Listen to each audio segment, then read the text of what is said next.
আসসালামু আলাইকুম। Teaching A to Z by MD Alamin Islam চ্যানেলে সবাইকে স্বাগত। আমি আপনাদের সাজেস্ট করেছিলাম প্রথম ও দ্বিতীয় অধ্যায়ের জন্য লেখকের বইয়ের থেকে এই এনসিটিভি বই, এটা খুব গুরুত্বপূর্ণ। এর থেকে এতে বেটার সলিউশন আপনারা পাবেন। তো আমি প্রথম অধ্যায়ের তিনটা টপিকের কথা বলেছিলাম, যে তিনটা টপিক থেকে প্রশ্ন আসবে সিওর 100-তে 100 আমি বলেছিলাম। তিনটা টপিক করলে পারে প্রথম অধ্যায়ের 100-তে 100 কমন পাওয়া। তিনটা টপিক আপনারা যদি কেউ প্রথম পার্ট না দেখে থাকেন তো ডেসক্রিপশনে লিঙ্ক দেওয়া আছে, সেই লিঙ্কে ক্লিক করে প্রথম পার্টটি আপনারা দেখে নেবেন। যে তিনটি টপিকের কথা বলেছিলাম প্রথম পার্টে, ওই তিনটি টপিকই প্রথম পার্ট থেকে পড়বে। দ্বিতীয় অধ্যায় থেকে আমি আপনাদের এখন দ্বিতীয় অধ্যায়ের ক্লাস নেব। দ্বিতীয় অধ্যায়ের কোনগুলো পড়বে এগুলো শুধু দেখাবো, এবং তৃতীয় চতুর্থ পঞ্চম ষষ্ঠ যেগুলো অধ্যায় আছে সেগুলো হাতে কলমে আপনাদের সুন্দর করে বুঝিয়ে দেব। দ্বিতীয় অধ্যায়ে আমরা আসি। দ্বিতীয় অধ্যায় কি? কমিউনিকেশান সিস্টেমস ও নেটওয়ার্কিং। দ্বিতীয় অধ্যায় হচ্ছে কমিউনিকেশান সিস্টেমস ও নেটওয়ার্কিং। এখানে আমি সাজেস্ট করব যে কয়ের জন্য ব্যান্ডউইথ কি এগুলো পড়বেন। যেমন প্রতি সেকেন্ডে যে পরিমাণ ডেটা এক স্থান হতে অন্য স্থানে স্থানান্তরিত হয় তাকে ডেটা স্থানান্তরের হারকে ব্যান্ডউইথ বলে। ব্যান্ডউইথ সাধারণত বিট পার সেকেন্ড হয়, বিপিএস। আর যেটা আমরা কেবিপিএস বলি সেটা হচ্ছে প্রতি সেকেন্ডে 1000 বিট। যেটা এমবি বিপিএস বলে প্রতি সেকেন্ডে এটা 1,000,000 বিট। এমনকি জিপিএস প্রতি সেকেন্ডে 1 বিলিয়ন বিট। অনেক বেশি ব্যবহৃত হয়। 8 বিটকে 1 বাইট বলা হয়, আর 1 এমবিপিএস বলতে 8 এমবিপিএস বোঝানো হয়। এখানে এমসিকিউ এর জন্য এই ছকটা মনে রাখতে পারেন। এই ছকটা থেকে একটা এমসিকিউ দেয়। তবে কয়ের জন্য ব্যান্ডউইথ কি, এটা খুব গুরুত্বপূর্ণ। ডেটা ট্রান্সমিশন মেথড, প্যারালাল আর সিরিয়াল। প্যারালাল এবং সিরিয়াল। প্যারালাল কোনটা? যে প্রেরক অনেকগুলো ডেটা একসাথে কি গ্রাহকের নিকট পৌঁছাতে পারবে, কিন্তু প্রেরক একটাই ডেটা বা একটাই তথ্য গ্রাহকের নিকট কি পৌঁছে দিতে পারবে, এটা হচ্ছে প্যারালাল। আর সিরিয়াল এগুলো রিডিং পড়লে পড়তে পারো, কিন্তু এগুলো কম পড়ে। এখানে অ্যাসিনক্রোনাস ট্রান্সমিশন আর ডেটা ট্রান্সমিশন মোড, যেমন simplex, half duplex, full duplex. এখান থেকে প্রশ্ন আসে, হাফ ডুপ্লেক্স, ফুল ডুপ্লেক্স, এখান থেকে বেশি প্রশ্ন আসে।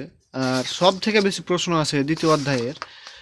আমি আপনাদের দেখাই যেগুলো করবেন: ব্লুটুথ, ওয়াইফাই, ওয়াইম্যাক্স, আর মানে কত দূর আর রেঞ্জ আছে, এক কথায় বলতে গেলে নেটওয়ার্কের কত দূর পর্যন্ত যায়। যেমন personal area network pan, pan হচ্ছে 2.45 গিগাহার্জ ফ্রিকোয়েন্সিতে কাজ করে।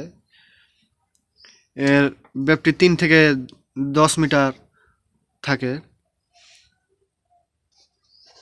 এবং ওয়াইফাই হচ্ছে, ওয়াইফাইকে ওয়্যারলেস ফিডেলিটি বলা হয়, আর সংক্ষিপ্ত রূপ হচ্ছে ওয়াইফাই। ওয়াইফাই 2.4 থেকে 5 গিগাহার্জ ফ্রিকোয়েন্সিতে কাজ করে। এটা 50 থেকে 300 মিটার পর্যন্ত বিস্তৃত হতে পারে। 50 থেকে 300 মিটার পর্যন্ত ওয়াইফাই কি যেতে পারে। আর ব্লুটুথ পড়েছিলাম 3 থেকে 10 মিটার। ব্লুটুথ হচ্ছে 3 থেকে 10 মিটার, ওয়াইফাই হচ্ছে 50 থেকে 300 মিটার। ওয়াইম্যাক্স হচ্ছে 2 থেকে 66 গিগাহার্জ ফ্রিকোয়েন্সিতে কাজ করে এবং 80 এমবিপিএস থেকে 1 গিগাপিএস পর্যন্ত করে ডেটা ট্রান্সফার রেট প্রদান কি সক্ষম। এই যে টেবিলটা, আপনারা এই টেবিলটা দেখতে পাচ্ছেন, এই টেবিলটা আপনারা মনোযোগ সহকারে পড়বেন। এই টেবিল থেকে এমসিকিউ একটা 100% কমন পাবে। এখান থেকে একটা এমসিকিউ থাকে। এবং বেশি লিখিত প্রশ্নের জন্য যেটা গুরুত্বপূর্ণ সেটা আপনাদেরকে বলছি। আমি সাজেস্ট করব পরের অধ্যায় ল্যান ম্যান ওয়ান, এই তিনটা টপিক পড়লে পারে তোমরা কয়ের জন্য অনেক কিছু কমন পেয়ে যাওয়া। আর সৃজনশীলের জন্য আমি সাজেস্ট করব, দ্বিতীয় অধ্যায়ের সৃজনশীলের জন্য আমি বেশি সাজেস্ট করব টপোলজি। নেটওয়ার্ক টপোলজিটা আপনারা দেখতে পাচ্ছেন, নেটওয়ার্ক টপোলজি এখানে কি আছে, bus topology, ring topology, star topology, tree topology, mesh topology আর হাইব্রিড টপোলজি। এই টপোলজিগুলো থেকেই বেশি প্রশ্ন আসে। এই টপোলজিটা আপনারা যদি ভালো করে বুঝে নিতে পারেন, এটা দেখতে পাচ্ছেন এই যে বাস টপোলজির একটা চিত্র, এটা হচ্ছে বাস টপোলজি, এটা হচ্ছে মেশ টপোলজি, এটা হচ্ছে রিং টপোলজি, এটা রিং টপোলজি, এটা হচ্ছে স্টার টপোলজি, এটা হচ্ছে ট্রি টপোলজি। গাছের ন্যায় শাখা প্রশাখা বিশিষ্ট নেটওয়ার্ক, এটা গাছের ন্যায় শাখা প্রশাখার নেটওয়ার্ক, এটা হচ্ছে ট্রি টপোলজি। আর রিং টপোলজি হচ্ছে গোলাকার রিংয়ের মতন, স্টার টপোলজি স্টারের মতন, এবং হচ্ছে এই যে মেশ টপোলজি, এটা এটা হাইব্রিড টপোলজি। অনেকগুলো টপোলজি একসাথে, যেমন স্টার, রিং, বাস, মেশ ইত্যাদি নেটওয়ার্ক সমন্বয়ে যে নেটওয়ার্ক গঠিত হয় তাই হচ্ছে হাইব্রিড টপোলজি। হাইব্রিড টপোলজি যে রিং টপোলজি আছে, বাস টপোলজি আছে, তারপরে মেশ টপোলজি আছে, স্টার টপোলজি আছে, সবগুলো একসাথে হয়ে কি হাইব্রিড টপোলজি। এই টপোলজি থেকে বেশি প্রশ্ন আসে। এই টপোলজি তোমরা যদি করতে পারো, এই টপোলজি থেকে 100% তোমরা কমন পাবা। প্রথম অধ্যায়ের আমি তো বলেছিলাম কি কি পড়বে, তিনটা টপিক দিয়েছিলাম। দ্বিতীয় অধ্যায়ে সৃজনশীলের জন্য আমি এই টপোলজিটা আপনাদের সাজেস্ট করব। এই টপোলজি থেকে আপনারা কমন পাবেন। তো বিগত সালের কোশ্চেনগুলো আপনাদের যদি আমি দেখাই, তো দেখেন এই যে এটা একটা কোশ্চেন, এই যে এটা কি সিলেট বোর্ড, দেখেন সিলেট বোর্ড 2017, এখানে টপোলজি থেকে পড়েছি। চিত্র 2 এর নেটওয়ার্ক টপোলজি ব্যাখ্যা করো। এই চিত্র 2, তাহলে তো বুঝতে পারছেন এটা কি টপোলজি, স্টার টপোলজি, এটা হচ্ছে ট্রি টপোলজি, এটা বাস টপোলজি। এই টপোলজিগুলো ভালো করে পড়লে পারে আপনারা কমন পাবেন না। তো এই যে এটা দেখেন, আবার এটা ঢাকা বোর্ড 2016, এখানে ওই যে টপোলজি।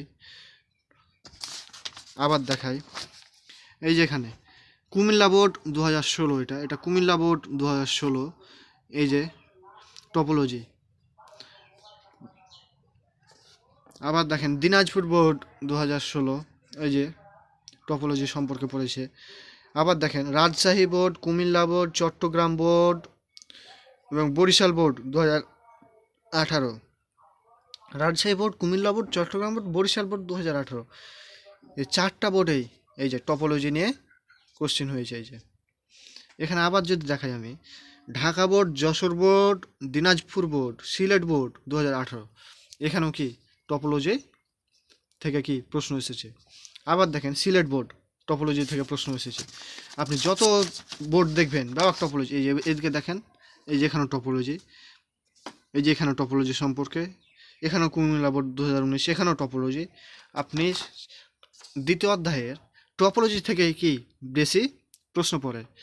যে আপনি বিগত সালের সব প্রশ্নগুলো দেখিয়েন, আমি তো আপনাদের দেখালাম, তো আবার আপনারা দেখিয়েন সব সালগুলোতে টপোলজি থেকে দ্বিতীয় অধ্যায় টপোলজি থেকে কি প্রশ্ন এসেছে। তাই আমি আপনাদের সাজেস্ট করব দ্বিতীয় অধ্যায়ে টপোলজি আপনি গুলে খেয়ে নেন, একেবারে গুলে খেয়ে নেন। বাস topology, ring topology, network topology, mesh topology, hybrid topology, network, এই নেটওয়ার্কটিকে সবটিকে কি গুলে খেয়ে নেন। এটি আপনি যদি গুলে খেয়ে নিতে পারেন, তাহলে পরীক্ষার দ্বিতীয় অধ্যায়ের জন্য আপনার কি আর পড়তে হবে না। দ্বিতীয় অধ্যায় থেকে যেটাই প্রশ্ন আসুক আপনি কি পারবেন, নিশ্চিত পারবেন। এখান থেকে টপোলজি থেকে আর কি প্রশ্ন আসে, আর দ্বিতীয় অধ্যায় থেকে যেটাই প্রশ্ন আসুক আপনি নিশ্চিত পারবেন, কারণ আপনি গুলে খেয়ে নিয়েছেন। গুলে খেয়ে নেবেন এই টপোলজিটা, নেটওয়ার্ক টপোলজি যতগুলো নেটওয়ার্ক আছে সব কি গুলে খেয়ে নেবেন। এবং কয়ের জন্য ল্যান, ম্যান, ওয়ান, এগুলো কি পড়বেন। তো দ্বিতীয় অধ্যায় এই ছিল। এমসিকিউ ওগুলোই পড়ে, এমসিকিউ এর জন্য পড়লে পড়তে পারেন, কিন্তু লিখিতের জন্য আমি সাজেস্ট করবো টপোলজি গুলে খেয়ে নেন। গুলে খেয়ে নিলে পরে আপনি A to Z যেখান থেকে দ্বিতীয় অধ্যায়ের প্রশ্ন আসুক মাস্ট বি আপনি কি লিখতে পারবেন। তবে টপোলজি থেকেই বেশি প্রশ্ন আছে, এখান থেকেই আপনি কি লিখতে পারবেন। তো আজকের মতো বাই বাই। এটা সাজেশন ছিল দ্বিতীয় অধ্যায়ের, এবং সামনে তৃতীয় অধ্যায় থেকে আমি তৃতীয় পার্টে তৃতীয় অধ্যায় নিব। তৃতীয় অধ্যায়ের যতগুলো ম্যাথ আছে বা অঙ্ক আছে, এই অঙ্কগুলোকে কি A to Z সুন্দরভাবে বিশ্লেষণ করে পড়িয়ে দেবো, এবং কয়ের জন্য কোনগুলো পড়বে, ক্ষয়ের জন্য কোনগুলো পড়বে, আমি সব এগুলো আপনাদের বুঝিয়ে দেবো। A to Z সুন্দরভাবে বুঝিয়ে দেবো। তো দ্বিতীয় অধ্যায়, প্রথম অধ্যায় তো পার্ট 1 যারা না দেখেছেন তারা ডিসক্রিপশন লিঙ্কে দেওয়া আছে প্রথম পার্ট, ওটা দেখে নিন। দ্বিতীয় অধ্যায়ের সাজেশনটা টপোলজি সম্পর্কে আপনারা পড়বেন, তাহলে আপনাদের হয়ে যাবে। আমি আশা করি আর আপনাদের বোঝাতে হবে না। এটি পড়লে পরে আপনাদের প্রথম অধ্যায়ের ওই 3টা টপিক, দ্বিতীয় অধ্যায়ে 2টা টপিক পড়লে পরে কি আপনাদের কমপ্লিট হয়ে যাবে। একটা হচ্ছে ল্যান্ডম্যান ওয়েন, এই টপিকগুলো, আর টপোলজির এই টপিক, নেটওয়ার্ক টপোলজি, বাস, রিং, স্টার, তারপরে hybrid, mesh topology, mesh network, এগুলো খালি পড়বেন তাহলে হয়ে যাবে। তো আজকের মতো bye bye, tata, bye bye. কেউ যদি টিচিং A to Z বা এমডি আলাউল ইসলাম চ্যানেলটি সাবস্ক্রাইব না করে থাকেন তো অবশ্যই সাবস্ক্রাইব করে বেল আইকনটি বাজিয়ে দেবেন, পরবর্তীতে যেন পরের পার্ট পেয়ে আপনারা উপকৃত হতে পারেন এবং আপনাদের সামনে তাড়াতাড়ি পরের পার্ট চলে যায়। তার জন্য আপনারা সাবস্ক্রাইব করে অনেক কিছু শিখে নিন। আসসালামু আলাইকুম, টাটা, বাই বাই।